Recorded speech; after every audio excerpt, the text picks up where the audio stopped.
Vietnam, what to expect from the new government's economy and foreign policy agenda. This session will be conducted by Mr. Suhaimi Ilias, Chief Economist, Maybank Investment Bank. Over to you, Chief Suhaimi. Thank you, Azhar.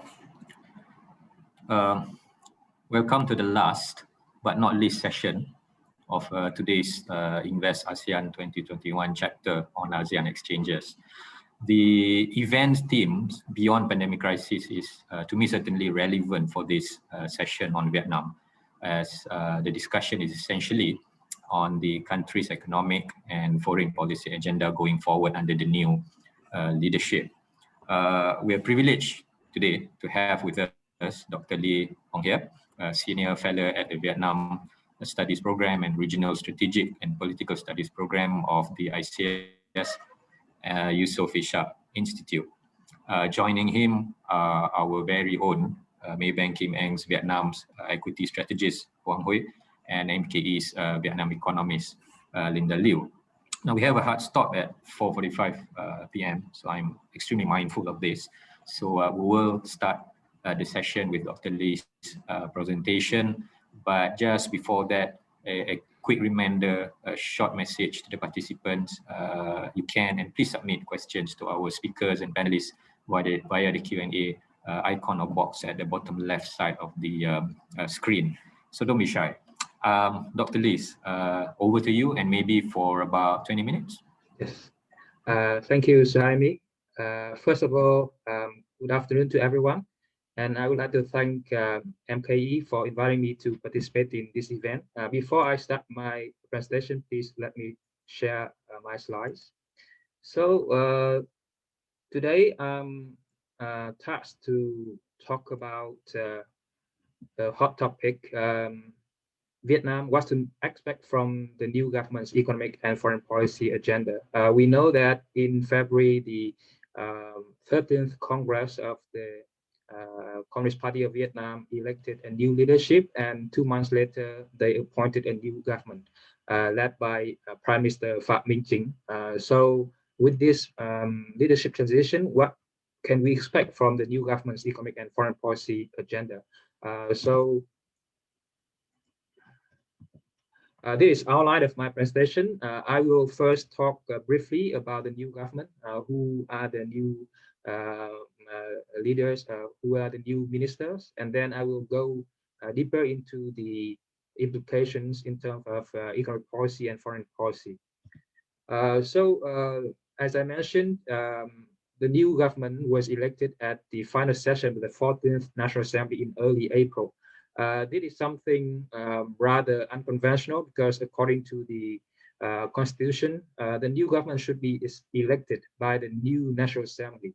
But I think because they want to shorten the transition time between the old government and the new government, so they decided to ask the old National Assembly to elect the new, to appoint the new government. But because of the constitutional requirements, this new government will again be re-elected by the 15th National Assembly, which was elected on 23rd May. And during its first session in late July, they will review and reappoint the new government. But going back to the new government appointed in April, there were 15 changes, including the new prime minister, 2 deputy prime minister, and 12 ministers. So here I will walk you through these appointments briefly. So the new prime minister is Phạm Minh Chính. He had an intelligence and security background. He used to be the head of intelligence in the Ministry of Public Securities before he was moved to become the party secretary of Quảng Ninh province. He later served as the head of the party's organization and personnel commission. So last April, he was appointed the new prime minister. This is a very unconventional appointment because normally the PM position is reserved for one of the DPMs of the previous government. And in this case, Mr. Chính was not a DPM in the previous government. There are 2 new DPMs. Mr. Lê Minh Khai, he used to be a deputy auditor general, and then the head of the Inspector General of the previous government, and he will be in charge of economic and finance issues. The other one is Mr. Lê Văn Thành. He used to be the party secretary of Haiphong city in the north.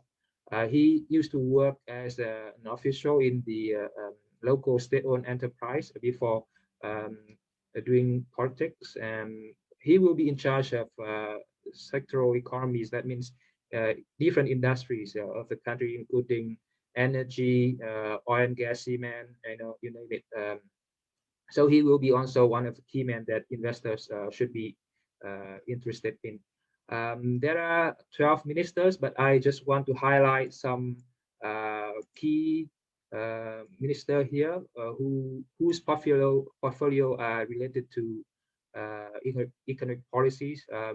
First, Mr. Nguyễn Hồng Diên, Minister of Industry and Trade.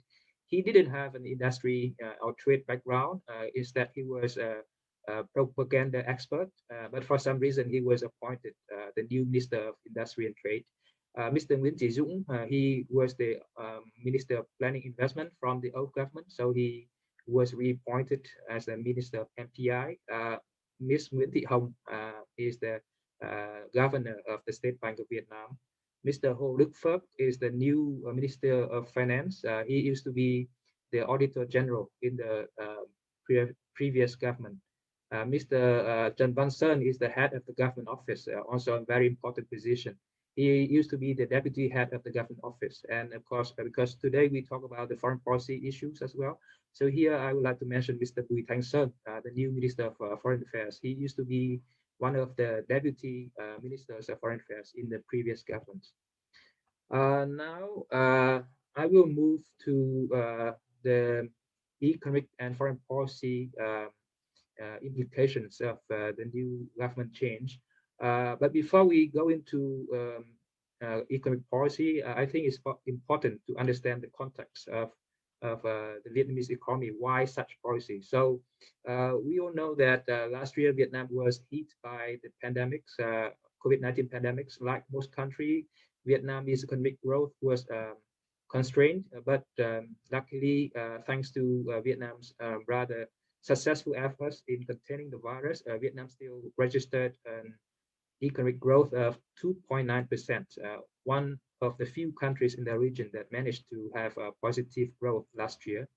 And despite this setback, at the 13th Party Congress, the party adopted rather ambitious socio-economic development plans. Specifically, the party set the target of turning Vietnam into an upper middle income economy by 2030 and a high income developed economy by 2045. I think these are very ambitious goals, and it will depend on how the new government will implement, its socio-economic development blueprint.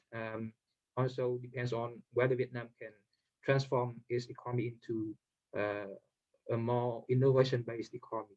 And in order to achieve those targets, the party also set the goal of achieving an average growth rate of 6.5 to 7% per annum for the period 2021 to 2025.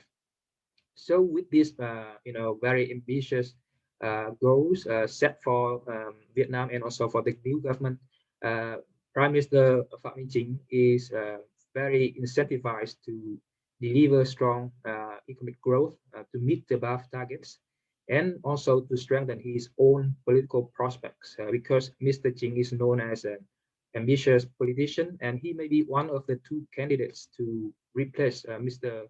Nguyễn Phú Trọng as the party secretary after he retires in the next few years.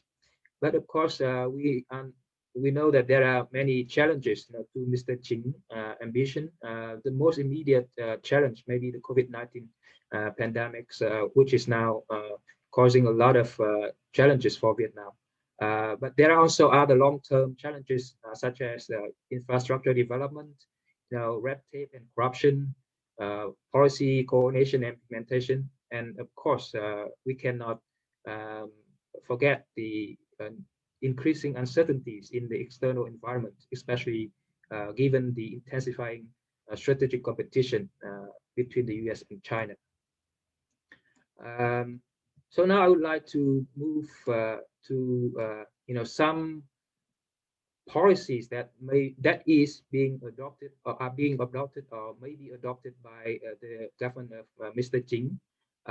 First, of course, there's a sense of urgency in speeding up the COVID-19 vaccination program. Vietnam was relatively successful in containing the virus last year, so I think there was a sense of complacency among certain officials, and they didn't aggressively pursue the vaccination program. So far, only 2 million people got at least one shot of vaccine. And this is very low rate, even compared to other Southeast Asian countries. Apart from the complacency, there are other problems like the global supply shortage, a lot of competition among countries for their share of the vaccine. And there's also an expectation for domestic vaccines to be produced. So far, one vaccine is entering the phase 3 trial and maybe approved in the next few months. But again, I don't think Vietnam will be able to meet the vaccination target of 70% of the population by the end of the year, as stated by one of the Deputy Minister of Health recently. Of course, after a rather slow start, Vietnam began to realize the importance of the vaccination program, especially after the fourth outbreak of the virus in late April, which caused a lot of factories, especially in Bắc Ninh and Bắc Giang provinces in the north, to close. So this affected the economy heavily, and the government, within a very short period of time, they managed to get the commitment from different suppliers as well as the COVAX facility to provide Vietnam with 120 million doses within 2021. Whether or not these commitments will be delivered, we have to wait and see. But if the vaccines are delivered in time, on time, I think the government will give priorities also to factory workers, apart from frontline workers, because these workers are essential to Vietnam's economic performance, but they work in conditions that are rather vulnerable to major outbreaks. And as we have seen over the past few months, there have been lockdowns in many provinces and cities, including one ongoing one in Ho Chi Minh City, the commercial hub of the country. And we can expect recurrent outbreaks in the next few months. So this means that it's unlikely that Vietnam can achieve the growth target of 6.5% in 2021, and this is something we should follow closely. And in order to mitigate the economic impact of the pandemic, I think the government of Mr. Jing is also trying to adopt a vaccine passport mechanism for a certain location, especially Phu Quoc Island, which is, which has some special, conditions that may help the island prevent the virus spreading to other parts of the country. And this is something important given the fact that in 2019, there were 18 million foreign tourists visiting Vietnam, and the tourism industry contributed $31.6 billion to national GDP. This is something very significant, and with Vietnam closing its border since March last year, that means a lot of jobs, a lot of revenues have disappeared, and that means a lot of businesses and a lot of employees, workers need financial support from the government, and that will put a lot of pressures on the fiscal position of the government, of the new government. So going forward, I expect the government to adopt the vaccine passport mechanism for, as I mentioned, for Phu Quoc Island in particular, because I think apart from the importance of the tourism industry, I think certain businesses like Vin Group, Sun Group, Beam Group, who have invested a lot in Phu Quoc, will try to lobby the government to adopt this policy. So hopefully we will be able, those of you who have got your jobs will be able to travel to Phu Quoc for your holiday soon. The third policy may be the efforts to continue administrative and legal reforms to improve business environment. These efforts will include, cutting red tapes, fighting corruption, and revising certain essential laws, especially the land law. These efforts are aimed at making the bureaucracy leaner and more efficient.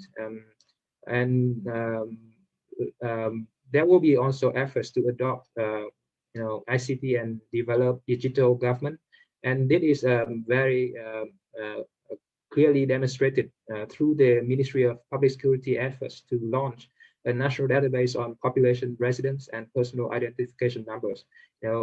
I think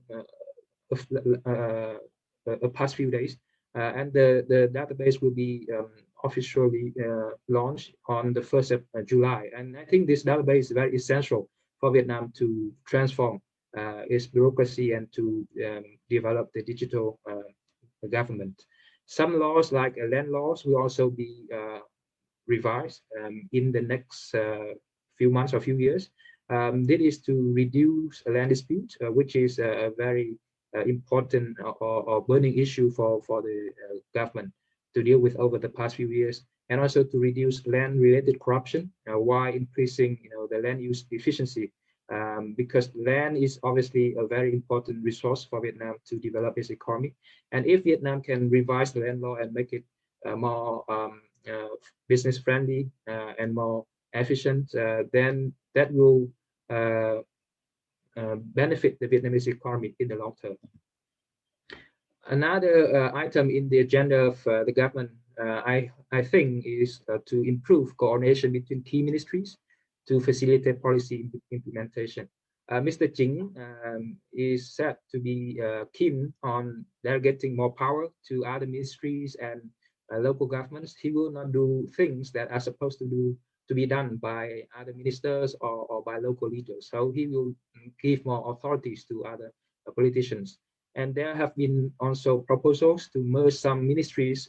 For example, the Ministry of Finance and the Ministry of Planning and Investment is likely to be merged into the Ministry of Finance, Planning and Investment, or the Ministry of Transport and the Ministry of Construction will be merged into Ministry of Transport and Construction. Some other ministries will have modified portfolios. For example, Ministry of Education and Training will move the training function to the Ministry of Science and Technology to focus on education only, while Ministry of Science and Technology will become the Ministry of Science, Technology and Training. So with these changes, the number of ministries will be reduced from 22 to 20 in the future. And this effort, I think, is important because it will help reduce costs for the political system, and the safe costs can help the government increase the salary for the bureaucrats, and that can help the government fight corruption as well. And more importantly, I think these changes will remove overlaps between key ministries, and that will help the government to better coordinate their policies and also to implement their policies more effectively. The next item in the agenda of the new government, I think, is to speed up public investment in infrastructure development. Like many other countries, public investment is a key, measure for the Vietnamese government to adopt to stimulate economic growth.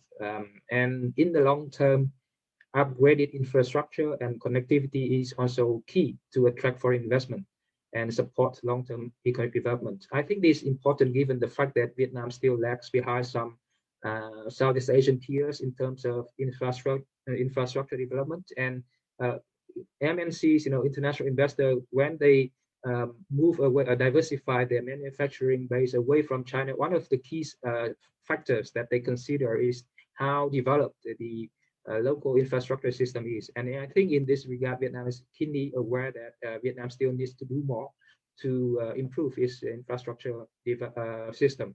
So this is one of the key priorities of the new government. And this government has room to do so because over the past 5 years, public debt of Vietnam has fallen from 62.2% in 2016 to 55.8% in 2021. And in the next few years, the government will focus on some main projects like North-South Expressway, Long Thanh Airport, many seaports, on coastal highways along the coastal areas, urban railway, especially in Hanoi and Ho Chi Minh City, and possibly the north-south high-speed railway as well. But the cost Dr. Lee, sorry yes. to interrupt. Maybe we can give you another 5 minutes to wrap up. Okay, I will try to wrap up soon.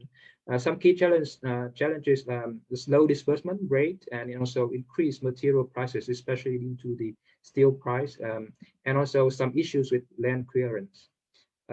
Next, one key issue, priority is to establish mini special economic zones and mega economic zones to create new growth centers to drive the national economy. And there have been a proposal to develop Ho Chi Minh City and Da Nang financial centers. Next, continue banking and SO reforms. These reforms have been conducted since 2012.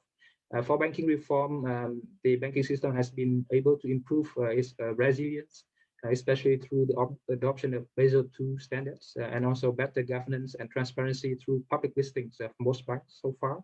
But there are some challenges, like the number of banks remain large, 49 banks now versus the target of 25 banks set by the government a few years back. M&A stopped. For example, HD Bank and PG Bank have not been able to complete their M&A deal. Self-restructuring also slow, like at PVCom Bank, and also given the pandemics, bad debt is also climbing up again.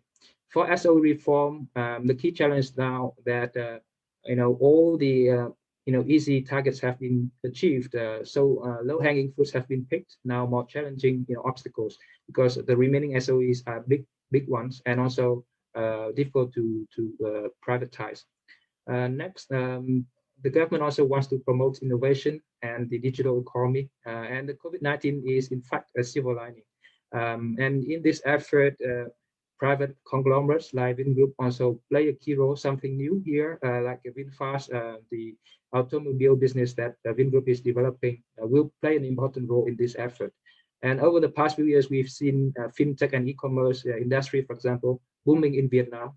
But at the same time, there are also many obstacles. So far, compared to other countries in the region, Vietnam is not doing so well in this regard. So far, only 2 unicorns, VNG and VNPay. The government has set the target of having 10 unicorns by 2030, but I doubt if Vietnam can achieve this target. Finally, Vietnam will continue to pursue international economic integration, but will try to reduce dependence on FDI and exports. Specifically, Vietnam will try to take advantage of the US-China tech war to attract quality investors and move away from labor and resource-based industries. And in this effort, Vietnamese companies are also expected to join and climb up global value chains. But of course, it's easier said than done. Let's wait and see whether Vietnam can achieve those targets.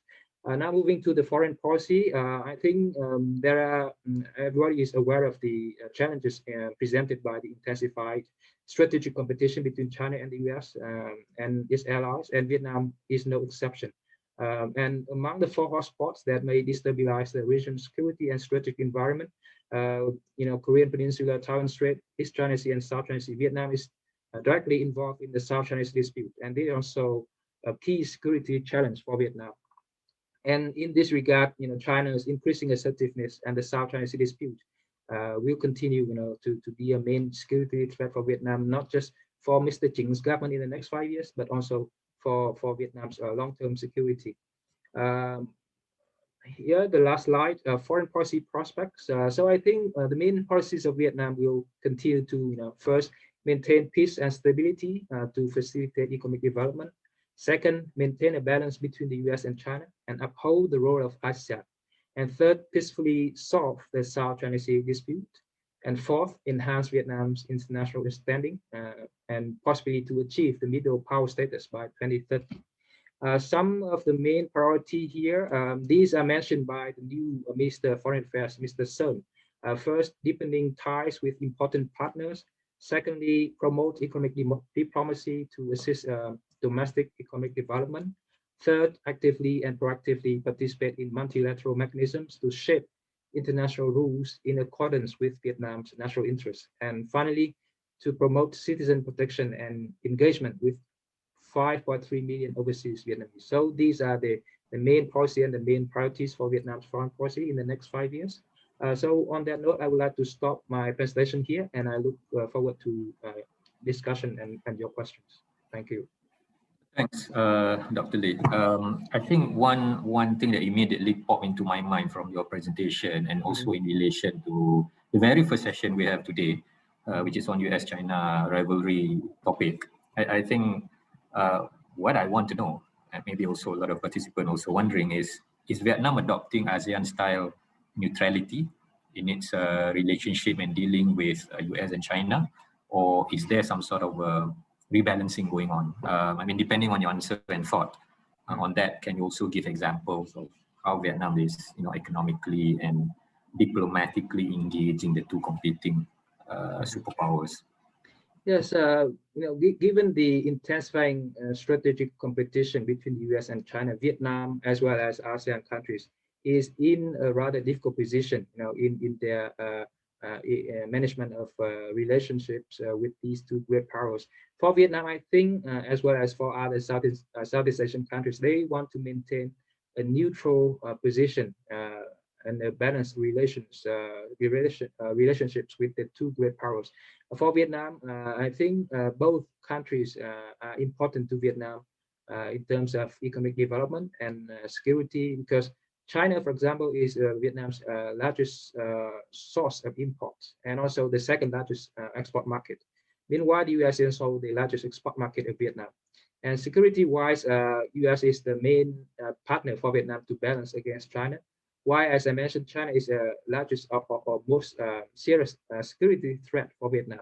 And in that sense, Vietnam is keen to maintain a good relationship with China so that the threat will not become a real, security issue for Vietnam, and Vietnam will not get entangled into an armed conflict, between Vietnam and China, or between Vietnam and China or the US. So Vietnam wants to maintain ties with these two countries, and for example, with China, Vietnam tried to isolate the South China Sea dispute from the overall relations between the two countries. And over the past few years, actually, despite rising tension in the South China Sea, trade investment ties with Vietnam and China are actually deepening. The same for Vietnam-US relations. So I think that's the key, policy for Vietnam, and I think for other Southeast Asian countries as well. That is to maintain a neutral position between the two powers. Sounds like a very practical way of dealing with the two superpowers. I think for my sort of next question, maybe I'll bring in Linda, our Vietnam economist.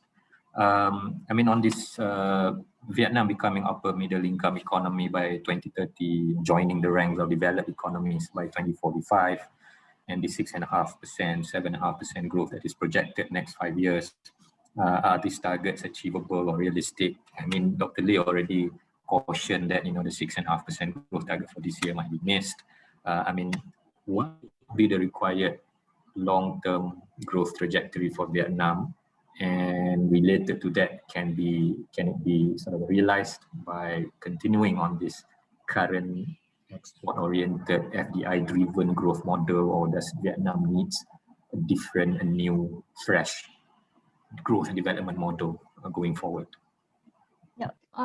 So I think if you look at post pandemic wise, if when Vietnam continues to actually be able to reap the benefits of its previous economic reforms, as well as continue going on this path of this export-oriented FDI-driven growth model. I think in terms of this next 5 to 10 years, I think the country does look like it is on track to actually be able to increase its GDP per capita, so per capita income from today is around $2,800 to about almost $5,000, and that is where it will be able to be graduated into the what it calls the upper middle income country kind of status.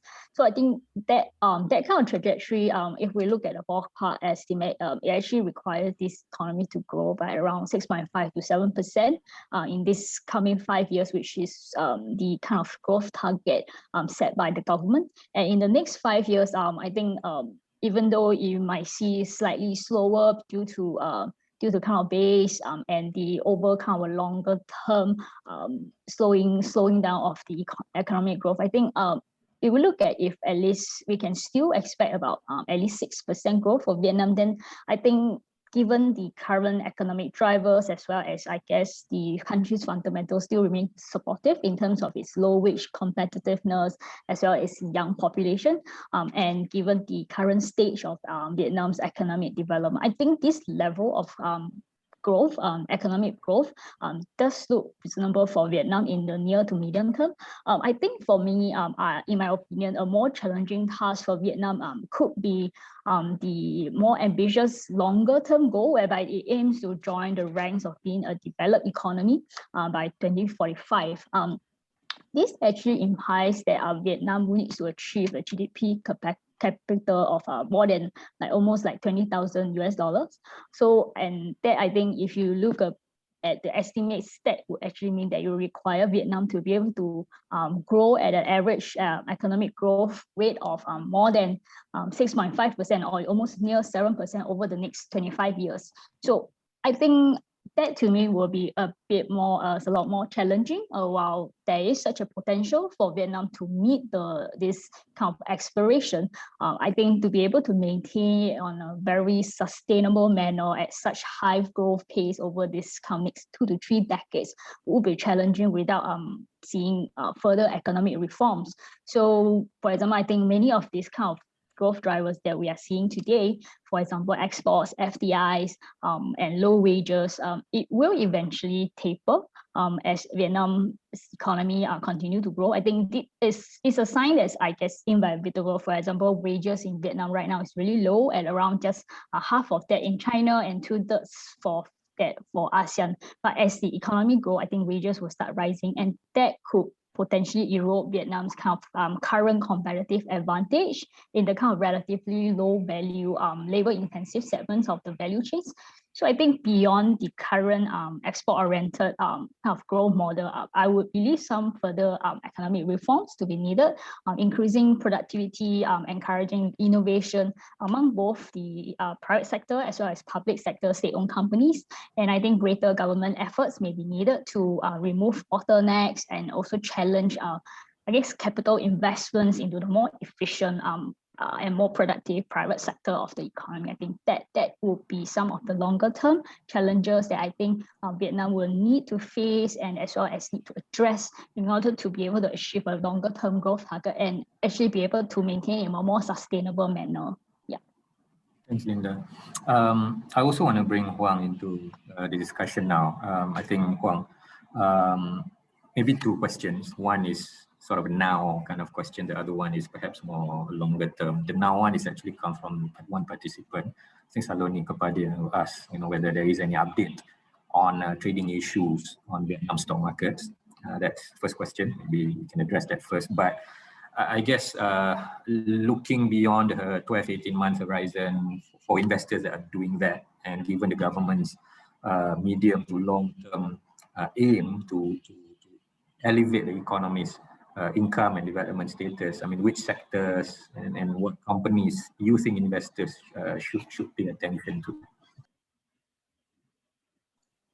Thank you, Suhaimi.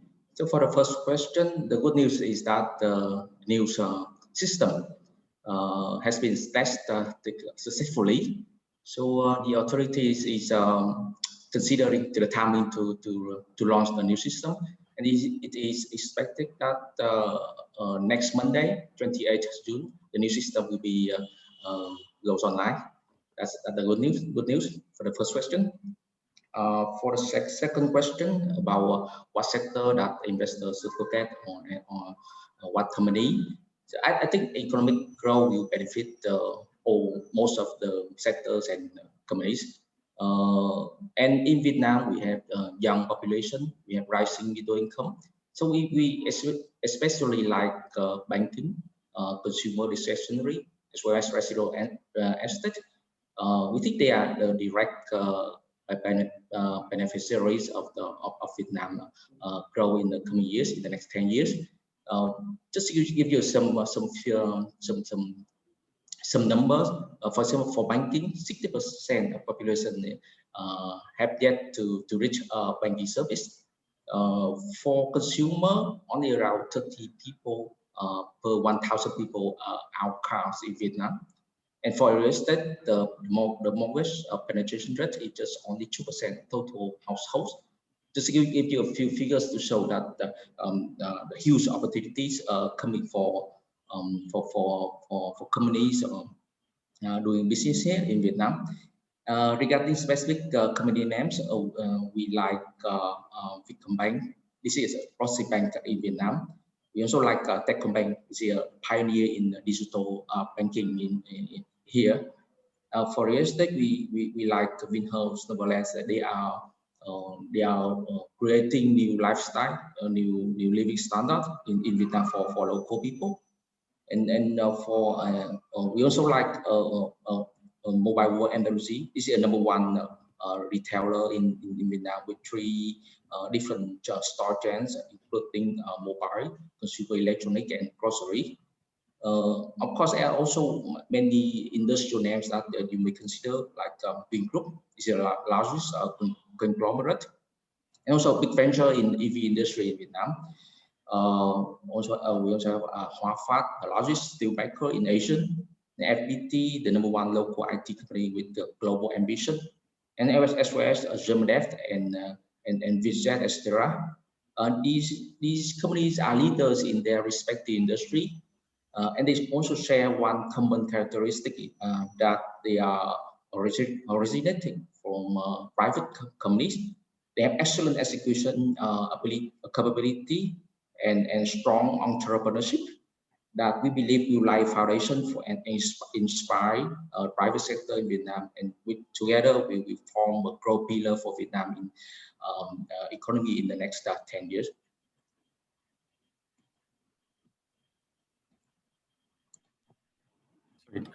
Thanks, Hoang.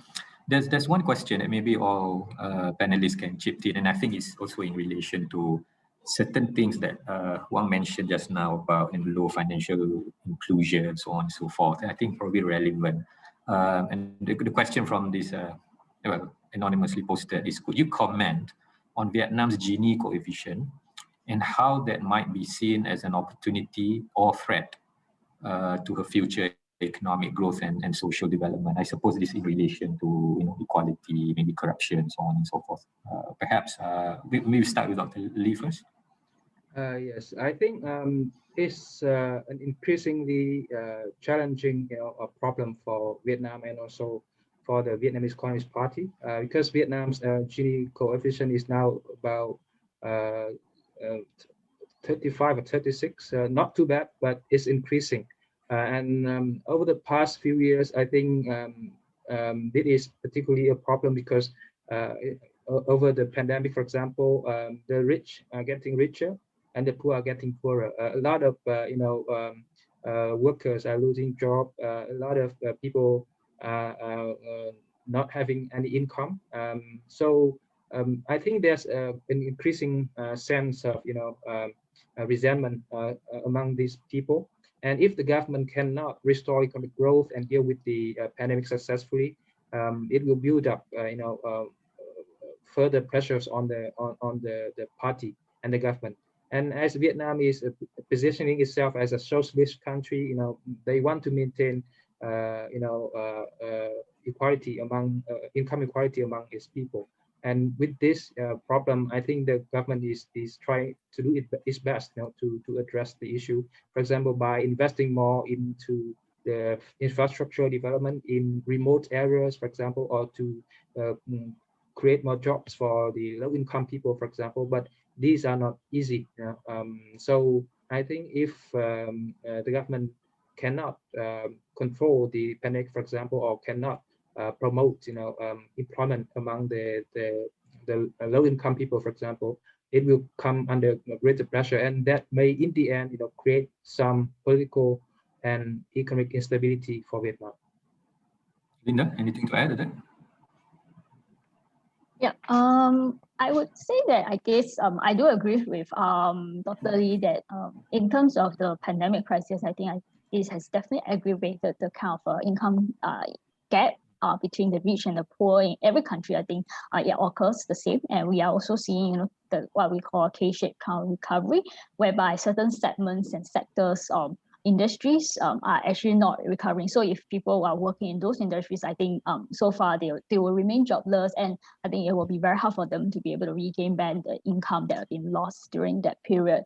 So I guess as part of the government, one way that as we saw in some of the goals and target by the government, is to actually increase more share of manufacturing share of the GDP, to actually add more industrial parks. In a way, that is a way to boost economic growth and also to create more jobs for these people. And I guess in this current pandemic crisis, to dish out actually more cash handouts, or actually help and packages for these poor people will be helpful in actually alleviating some of the income losses for the short term. But I think on the longer term, there will be issues that need to be considered and addressed to actually be able to uplift or reduce poverty in some parts of the country. Right. There's another question from the floor, from Jolie. Maybe, I don't know, Hoang can have a stab at it.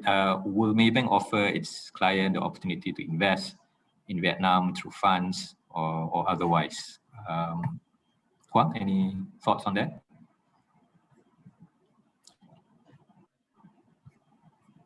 Well, I think this this question is should be answered by the Maybank Kim company, not from my I mean, it's okay. I mean, another way for us is maybe we will connect Jolie with maybe our Maybank Asset Management Group guys to basically look into these questions. Habin, our colleague, also have a question to panelists, specifically on tech. How is Vietnam managing US-China tech war and splinter tech? For example, 5G. Will Vietnam allow both US and China tech companies to invest and expand, or are there also national security issues arising from this? Maybe Dr. Lee start first. Yes, I think Vietnam is known as one of the few countries in this region that do not use Huawei gears for its 5G network. Currently, Vietnam is first developing its own equipment, especially by Viettel, and at the same time, it is working with other non-Chinese suppliers like Samsung, Ericsson, for example, to develop its 5G network. So here, I think there are some security concerns because given the South China's dispute in between Vietnam and China, and also deep sense of insecurity among Vietnamese officials regarding the Chinese threat. For example, Vietnam does not want to use Chinese gears for its 5G network out of this security concern. But at the same time, Vietnam is not actually using US equipment, not yet. It may work with some companies, from US allies, but it is not actually using US equipment. But in the long run, it does. I think it does not really make a difference because Vietnam is actually following US advice, in not using Chinese equipment. And this is one of the areas that Vietnam and China have converging interests, and this also something that Vietnam and US can work on together now to deal with the China threat in the future. Linda, do you have anything to kind of add to what Dr. Lee said just now? Yeah, I think in terms of you look at tech investments or those kind of how does Vietnam deal with the tech issues, as Dr. Lee mentioned, I think if you're referring to looking at more national security related, more strategic kind of issues related, I guess the stance or positions that we have seen so far from Vietnam is, I think they would be a lot more wary and cautious when it comes to accepting Chinese investments in those areas. But I would say that if you look at it from a more beyond those national security stuff, you look at more commercial decisions. I think given the economic relationship at like Dr. Lee mentioned previously, Vietnam would want to separate that out from national security issues. So if it's a pure commercial decision, for example, I think just very recently we have seen Alibaba actually leading investments in Vietnam's one of its conglomerate, the Masan Group, in terms of developing some e-commerce related investments, retail investments. So I think in terms of tech investments, definitely there will be two parts that we will look at. I think the government or be it certain authorities will want to treat them as separate issues depending on their national interest, or is it more for economic interests? Yeah. Thanks, guys. Maybe, well, obviously time is kind of running out, but maybe one last question, again, in relation to Dr. Lee's presentation earlier, mentioned quite a fair bit of reforms agenda that need to be undertaken by the government. Perhaps Dr. Lee, Hoang, and Linda, each one of you, say 1 or 2 minutes each, what exactly are the key areas of reforms that need to be done by Vietnam's the way forward? Well, as I mentioned earlier, there are a few areas that Vietnam may want to promote reforms, like bureaucratic reforms, legal reforms, especially to promote innovation. So whether Vietnam can achieve those targets or not, I think depends on how the government will be able to implement these policies. In Vietnam, policies may be good, but implementation is a key issue. It is not as efficient as China, for example. So we have to look forward to Mr. Ching and his government. Mr. Ching is said to be a man of action, and has a good, very good strategic visions, for example. So I hope that policy implementation may be done better under his watch. Thanks. Linda? For me, I think just as I have mentioned previously, I think the kind of a more push towards be able to encourage more private sector contribution to the economy, as well as channeling more capital investments into those parts of the economy where I think it will be quite a key reforms that the government will need to look into. I do sense that the government is aware of it. For example, I think in this 5-year term kind of economic goals, they are looking at private sector's contribution from today's around 42% of the economy to actually raise it to almost 60% by 2030. So I think that is a direction that they have set. Again, I guess how well it's getting implemented and how fast it will reach that goal will be something to closely watch. Hoang, maybe some famous last words from you. Yeah, I do agree with Linda about private sector contribution of Vietnam. So I believe SOE privatization will be the most important campaign for Vietnam in the next 5 years. State companies now account for 30% of the GDP, but we all know this group of companies are the largest of the country. So which means that the resource is not now is not allocated effectively. So I expect that SOE and privatization will accelerate in the next 5 years. It will increase. We will put those companies under the management of non-state shareholders, which I believe they will use the resource much more effectively. So I think aggressive privatization will increase the productivity of the whole economy, and this would be the key catalyst for Vietnam in the next 5 years. Right. Right. Thank you, speaker panelists. Unfortunately, I have to put an end to this session. I hope it has been a fruitful 45 minutes, and for that matter, the whole day has been beneficial to all our participants. Thank you for joining and participating, as well as engaging with our speakers and panelists. Back to you, Azhar. Okay, thank you, Suhaimi. Thank you, and that was the final session for our virtual conference Beyond the Pandemic Crisis, organized by the ASEAN Exchanges and Maybank. Please take note that our next session will be on July 1st on ASEAN infrastructure. Next, I would like to invite our regional head of equities research, Mr. Anand Padmakantan, for the summary of the day. Over to you, Mr. Anand. Great. Hey, thank you, Asa. So participants, thank you for joining us today through very varied and topical sessions. Clearly a lot to digest.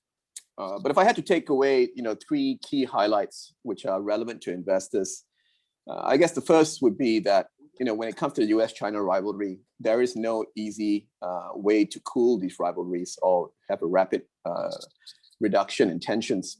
And that actually is quite good for us in ASEAN.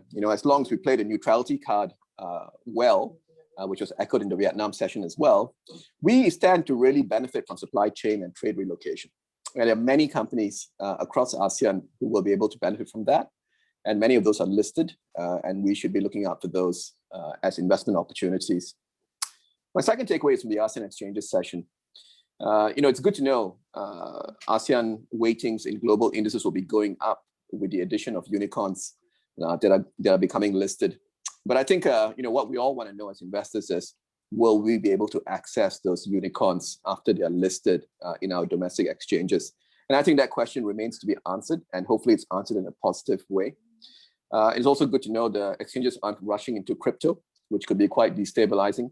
And that's very good news for one of our down the road participants like Luno, an alternative platform, which you can hear from on the 15th of July in our crypto session as part of Invest ASEAN.